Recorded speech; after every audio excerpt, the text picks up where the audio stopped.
pandemia deja atravesado a través de una economía muy golpeada todos los sectores, ¿no? Principalmente los sectores vulnerables de la sociedad, con todos los niveles de la economía realmente con números preocupantes y con consecuencias sociales como el desempleo, la pobreza, los sectores que ya no encuentran salida desde hace muchos años y ahora peor con la pandemia, ante un encuentro de poder proyectar una vida mejor, poder tener sueños, lo que toda sociedad debería garantizar. Eso la pandemia no lo da en la Argentina y tampoco se está dando en el mundo. El tema es cómo salir de toda esta situación en la que estamos inmersos. Vamos a intentar encontrar algunas ideas o análisis con Carlos Fara, que es consultor político. Carlos, buenas noches, gracias por atendernos.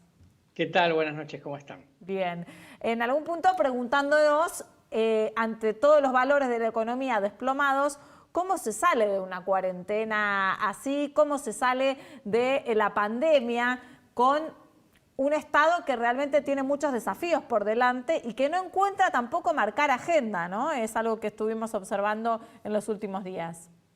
Sí, primero, digamos, tener en cuenta que va a ser una situación muy compleja por dos razones. Primero, no sabemos cuándo va a salir el mundo económicamente, desde ya.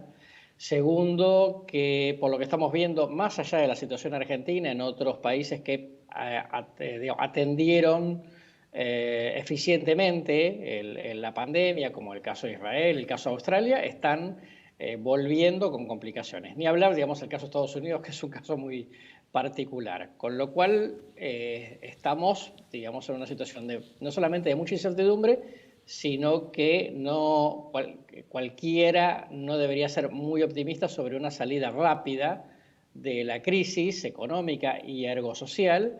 Y me parece que en eso, digamos, va a estar el mundo, ¿no? Porque obviamente Argentina, digamos, en una situación que ya venía delicada, esta crisis es sobre llovido mojado, ¿no? Claro. Y en esa circunstancia también las economías del mundo, también con problemas y desplome en cada uno de los rubros. ¿Vos crees que se va a tender a cerrar, como hablábamos recién con Claudio Loser en el bloque anterior, o puede llegar a tener un rebote rápido de intentar de vuelta a comercializarse entre países? Bueno, la primera cuestión es que creo que por lo menos se va a cerrar entre bloques, no por ahí no tanto cerrar adentro de los bloques, pero sí cerrar entre bloques. Va a ser un mundo de los próximos tiempos, digamos, claramente más proteccionista, claro. Y desde ese punto de vista, digamos, va a alimentar lamentablemente discursos más antiglobalización, más xenófobos, más cerrados en general, más nacionalistas, y eso, digamos, nos va a complicar la vida a todos, claro. Particularmente a los que para salir de esta crisis dependemos mucho de tener buenos precios de exportación, ¿no? Claro. Sí, sí, sí. ¿Cómo estás, Carlos? Te llevo a la tensión que hay por estas horas entre la provincia y la ciudad por la posibilidad de que la ciudad después del 17 de julio relaje un poco la cuarentena, volvamos a la fase 3, y está la provincia que no quiere separar la estrategia del AMBA.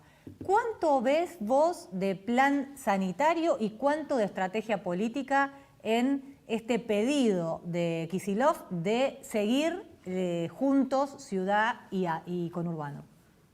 Bueno, te diría que quizá debería uno considerar como que el problema sanitario es lo que va adelante, porque es absolutamente cierto que más allá de la proporción de contagiados por cada millón de habitantes, que es un poco, digamos, un indicador que se usa habitualmente, es cierto, digamos, que la curva de contagios en el Gran Buenos Aires, no en la provincia, sino en el Gran Buenos Aires particularmente, digamos, está creciendo mucho más rápido que en la capital federal. Eso, digamos, es como el elemento central, y atrás de eso viene la política, que esto es, bueno, si vamos a estar complicados, abracémonos y estemos complicados todos juntos, ¿no? Y me parece que ahí está clara fuertemente la política, y yo creo que a partir del 17 de julio vamos a entrar en otra etapa, independientemente de lo que decida el presidente, independientemente de lo que decida la provincia de Buenos Aires, sí da la impresión que la ciudad de Buenos Aires va a ir a una situación de hasta acá llegamos, ¿no? Sí, parece que el comportamiento de para evitar costos políticos. Claro, totalmente, digo, porque además Rodríguez Larreta no solamente tiene que atender los indicadores sanitarios, lógicamente, el humor de la sociedad, que no es menor, sino además lo que está pensando Cambiemos, y particularmente el PRO, sobre el tipo de relación que está llevando Rodríguez Larreta con el presidente. Y entonces en ese punto me parece que, viste que como estas cosas se deciden un poco por los contrapesos, si la opinión pública te pide más apertura y tu coalición te pide más apertura, y lo más probable, digamos, que el 17 de julio Rodríguez Larreta, con buen tono, diga, bueno, hasta acá llegamos, nosotros, digamos, vamos a empezar a llevar un camino un poco más autónomo, ¿no? Facu. Sí, Carlos, con respecto a también hablando del conurbano y la relación con la ciudad, hubo declaraciones el fin de semana de Mario Ishi, que obviamente no se puede decir que es un opositor, y fueron muy, de alguna manera, graves con respecto al pronóstico que él hace y del cual además muchos otros intendentes se agarraron en los últimos días para decir que a fines de agosto íbamos a tener un escenario similar al 2001. ¿Por qué crees que salen a hacer ese tipo de declaraciones intendentes como, por ejemplo, Ishi, que tiene tanta fuerza y hace 20 años que gobierna ese municipio? Porque de algún modo perjudica al gobierno nacional con esas declaraciones, ¿no? Uh-huh. Bueno, Ishi siempre fue un personaje, digamos, un tanto particular, ¿no? De abrazarse fuertemente, digamos, a distintas referencias políticas a lo largo del tiempo. En los últimos tiempos, digamos, se abrazó mucho a Cristina. Yo lo que creo, digamos, que está pasando en todo eso es una situación de marcar cuánta responsabilidad tiene el gobierno nacional y el gobierno provincial en los problemas que tienen los municipios. Mi impresión, digamos, es que él está siendo como una especie de vocero de los intendentes del conurbano, de esos personajes que, digamos, en un punto no tienen nada que perder, comparado con otros, por su liderazgo, por el control que tiene del territorio, etcétera, y desde ese punto de vista actúa, digamos, como una especie de, yo lo digo, a ver qué pasa, a ver qué reacciones hay, pero, digamos, me parece que está como, de alguna manera, representando un sentimiento bastante general de los intendentes de Gran Buenos Aires. ¿Pero no crees que es una advertencia también a la gestión de Axel Kicillof? Sí, claro, totalmente, por supuesto. Recordemos que los intendentes de Gran Buenos Aires nunca se llevaron bien con Axel Kicillof, probablemente nunca se lleven bien, digamos, por una cuestión de estilo, de conocimiento del territorio, y en ese sentido, digamos, algunos personajes que ya están como muy consolidados, ¿no? Que están, vamos a decir así, vulgarmente, más allá del bien y del mal, en lo político, se atreven a decir este tipo de cosas que otros no quieren, no pueden, digamos, y él de alguna forma también luego le sirve como para generar algún tipo de apoyo, legitimidad, digamos, entre sus pares del conurbano, ¿no? Igualmente, con los indicadores de desempleo y de pobreza, todo podría indicar que la situación del 2001 en niveles económicos podría llegar a darse o incluso a ser más profunda. La pregunta es si eso va a poder desencadenarse o no en niveles de violencia, de inseguridad y demás. Vos en ese sentido, bueno, ¿cómo lo analizas? Porque acá también hay algo que llama la atención, es el comportamiento de la sociedad, que está aguantando mucho en la ciudad de Buenos Aires, en la provincia de Buenos Aires, pero también en el resto de las provincias del país. Totalmente. Bueno, en primer lugar, lo más probable es que esta crisis sea peor que la de 2001, ¿no? Digamos, más allá de cuándo se termine de acercar en los indicadores, va a ser claramente peor, porque digamos, es una crisis inédita que además no tiene, digamos, horizonte de finalización, por esto que comentábamos al principio de la charla. En segundo lugar, creo que vamos a estar en probablemente, digamos, en una situación muy compleja, porque además, a diferencia de 2001, Argentina no tiene como viento de cola como para salir adelante, cosa que efectivamente pasó. La diferencia, digamos, es que está el peronismo en el poder a nivel nacional, y entonces tenés como todos los recursos a disposición como para que el principal centro urbano de la Argentina no tenga explosión social. A mí me da la impresión de que probablemente no lo veamos más que algunas cosas aisladas, porque no es negocio para nadie, ni para el gobierno nacional, ni para el gobierno provincial, ni tampoco, digamos, obviamente para los intendentes. El peronismo, digamos, desde ese punto de vista, quizá, digamos, una de las herramientas que tiene a la mano es tratar de legitimarse frente a la sociedad en el sentido de que por lo menos tiene el control del territorio. Si no lo tuviera, yo te diría que esa sería una situación harto complicada. Mi sensación es que no vamos a ir a esa situación y tal cual vos decís, es cierto que la sociedad está teniendo una paciencia, yo diría, fantástica a esta altura del partido, y la principal cuestión es fundamentalmente que, digamos, empiece a haber algún tipo de rebote en el tercer y cuarto trimestre, de manera que no es que te mejora mucho la situación, pero por lo menos te amortigua la caída. Claro. Y Carlos, ¿y cuál sería en términos políticos el negocio de la oposición? Porque vos antes nombrabas esta interna que se da entre el ala dura y el ala dura de Macri Bullrich y el ala dialoguista de Larreta y Vidal. ¿Cuál sería el negocio? O sea, seguir mostrando consenso con el presidente y con el gobierno, o salir a confrontar más, como dice Patricia Bullrich y Macri, porque hay un 41% al que no se le está, que votó a Macri, que no se le está dando respuesta. A ver, la primera cuestión es, vos tenés dos núcleos duros, ¿no? De un lado y del otro, que obviamente pase lo que pase, digamos, no van a cambiar de opinión. Esto es el primer término. Después tenés alguna de eso, dentro de ese 40-41%, una suerte de núcleo blando, de gente que votó a Macri, digamos, más por temor a Cristina que por simpatía con lo que Macri había realizado. Y luego tenés en el medio, entre eso, vamos a decir, entre 40 de un lado y 40 del otro, tenés como una especie de entre 10 y 20 puntos de la opinión pública argentina, que terminó volcándose por Alberto porque pensando en que Alberto era una versión claramente moderada y que no era el regreso de Cristina tal cual había sido hasta 2015.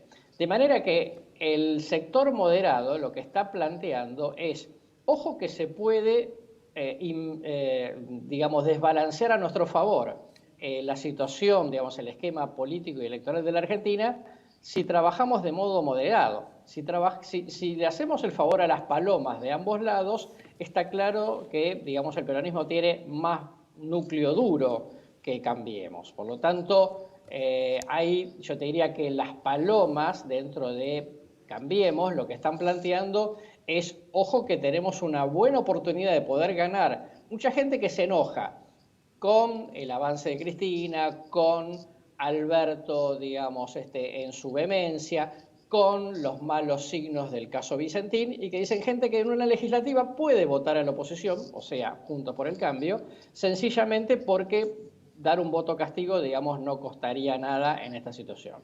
Pero en eso, me quería preguntar, Facundo, pero quiero hacerle una pregunta. ¿En eso no entran también las fisuras de Juntos por el Cambio de puertas para adentro? Digo... Sí, totalmente, claro, por supuesto, sí, indudablemente, desde ya. Un poco respondiendo a lo que decía Giselle, es un poco, digamos, cuáles son los cálculos que puede hacer, digamos, los dos sectores, las palomas y los halcones que están, sobre todo, digamos, dentro de Cambiemos, ¿no? Dale, sí, Facu, perdón. Sí, no, pensando en el segundo semestre y particularmente en el oficialismo, Carlos, ¿crees que puede haber algún recambio de figuritas en el gabinete después de un proceso tan desgastante como fueron estos ya más de 100 días de cuarentena? Es posible, digamos. De hecho, es un gabinete que, en el mundo de la política y dentro del mundo del propio peronismo, digamos, recibe muchas críticas porque es un gabinete sin suficiente peso político, sin suficiente capacidad de reacción frente a las problemáticas y que claramente, digamos, son probablemente, digamos, cuando afloje la cuarentena o pasemos a una fase 5, tipo septiembre, supongamos, claro, es muy probable, digamos, que se dé un espacio de recambio porque, digamos, el presidente necesita un equipo políticamente más fuerte, más ejecutivo y viste que siempre que pasas otra etapa necesitas como un refresh de caras, claro, para generar otro tipo de legitimidad en la política, en el círculo rojo y por supuesto también en la sociedad. ¿Y Alberto qué va a hacer? ¿Va a elegir qué a la política? ¿Más desde el lado del Instituto Patria? ¿O bien los famosos albertistas que quieren como salir y finalmente no se termina de fundar el albertismo? Sí, bueno, es una buena pregunta. Mi sensación, digamos, es que va a ser muy difícil que tengamos una orientación, digamos, a que finalmente nazca un albertismo, por lo menos en el corto plazo, ¿no? Me parece que Alberto queda en esta situación en la cual se metió muy condicionado del Instituto Patria, con una actitud, digamos, muy particular, porque al final muchos de los grandes conflictos que se le están planteando van a vía muerta, ¿no? Digo, el impuesto para ricos va a vía muerta, Vicentín por ahora va a vía muerta. Entonces, digamos, es una especie de bombero tratando de apagar incendios todo el tiempo. Claro, por supuesto, digamos, un país no se construye con un bombero, siempre necesitas un arquitecto, y eso por ahora, digamos, en el perfil de Alberto no está apareciendo. Bueno, pero vos mencionabas recién la figura del bombero. ¿Es realmente el rol presidencial ser un bombero que está atajando los medios, las decisiones, ponerse al frente de los anuncios y demás? Okay, claramente, digamos, no es la situación ideal. ¿Y por qué es pasa? absolutamente cierto que cuando vos asumís en el medio o te toca un incendio, no te queda mucho, digamos, que asumir un rol de bombero, porque es como pues yo diría como el rol esencial. El punto es si te vas a quedar con el rol de bombero el resto del tiempo. Esta me parece, digamos, que es como la gran cuestión. Mi sensación, digamos, de que Alberto, que nació como un gran equilibrista entre la tensión de lo económico y la tensión de lo político, pero yo creo que con la pandemia le va a costar mucho salir de ese rol. No es lo ideal, pero probablemente, digamos, con las perspectivas estas que comentábamos al principio de la charla, no haya mucha otra perspectiva, ¿no? Claro, Giselle. Sí, Carlos, yo insisto con preguntarte sobre la oposición, porque lo que piensan en Juntos por el Cambio es que si Alberto se radicaliza y se va más para el lado del kirchnerismo, ellos ya se hacen así con las manos, se las frotan porque creen que puede perder las elecciones legislativas. Entonces la pregunta es, ¿quién puede capitalizar hoy desde la oposición? Macri, por ejemplo, recién va a aparecer mañana, después de muchísimos meses sin aparecer, en una videoconferencia con el hijo de Vargas Llosa. Ya fue grabada, o sea, se va a conocer mañana a partir de las 6. ¿No perdió tiempo o no? ¿O el silencio conviene? ¿A Cristina el silencio la beneficia? ¿A Macri también? Mira, cuando vos perdés una elección, los primeros tiempos tenés que dejar que el que ganó gobierne y la sociedad juzgue, ¿no? Digo, de manera que yo te diría que el silencio suena como lo más sensato que pudo haber hecho. Sobre todo, digamos, con un Cambiemos, en donde él es un líder, pero cuestionado, ¿no? Digamos, el debate sobre qué legado dejó los 4 años de Macri todavía, digamos, está por resolverse, ¿no? Entonces, acá el punto es si dentro de Cambiemos logra, digamos, en ese forcejeo, las palomas logran imponer, digamos, su criterio, ¿no? Porque el problema que tienen las palomas dentro de Cambiemos es que los halcones dentro de Cambiemos tienen una gran socia que es Cristina, ¿no? Que le conviene, digamos, que las palomas de los dos lados se fortalezcan. Entonces, digo, pero sí me parece que si hay un camino por el cual efectivamente esto se polarice más y Cambiemos pueda captar digamos, un electorado moderado que fue a Alberto, que fue a Lavagna y que ahora empieza a estar un poco disconforme, en la medida en la cual las palomas ganen espacio. Pero, digamos, eso va a costar, no es tan sencillo. Carlos, me gustaría cerrar con una pregunta, a ver cómo vos evaluás la clase dirigente de nuestro país, la clase política en algún punto. Si tienen algún plan o alguna planificación para construir o reconstruir el país después de la pandemia y con todas las consecuencias que va a dejar, tanto el gobierno nacional como también la oposición. ¿Saben? ¿Tienen plan? ¿Saben a dónde van? La sensación que da cuando uno habla con la dirigencia política es que nadie sabe muy bien cómo salir de esta situación, ¿no? Porque también es cierto, digamos, que está como difícil encontrar respuestas en el resto del mundo, mucho más en Argentina. Entonces te diría que me parece que en el día después, en general, nadie tiene muy claro cómo. Me parece que hay algunos títulos, ¿no? Digo, como claro, vamos a estar mejor, vamos a salir mejor. Bueno, díganos cómo. Claro, sí, una cuarentena inteligente y ese tipo de cosas, me parece que nadie sabe exactamente, digamos, cómo se hace eso, ¿no? Claro. Y cómo no, digamos, seguís dependiendo de la emisión monetaria para que no se te termine de morir la economía. Digo, no es simpática alguna de las soluciones, pero me parece que nadie sabe exactamente cuáles son las alternativas. Y en el medio de esta situación yo veo muy complicado, digamos, que podamos en el corto plazo llegar a como grandes consensos nacionales para poder salir razonablemente de este escenario. No hay plan entonces, no hay plan. Yo no, en principio, a priori no se lo ve de ninguno de los dos lados, ¿no? Claro. Tal cual vos lo dijiste. Bueno. Carlos, gracias, buenas noches. Hasta la próxima. No, por favor, gracias a ustedes, gracias por la invitación y saludos a Giselle por el libro. Ay, Gracias, sí, Carlos. el libro de Giselle. Muy bien, Giselle, acá. Gracias, Carlos. Bueno, te mando un beso enorme. Chao, suerte. Bueno, recordemos el libro de Giselle, la editorial Galerna. Sí. Se puede encontrar todo. Sí, en No, cualquier librería está. Muy bien. Esperemos. Bárbaro. Ahí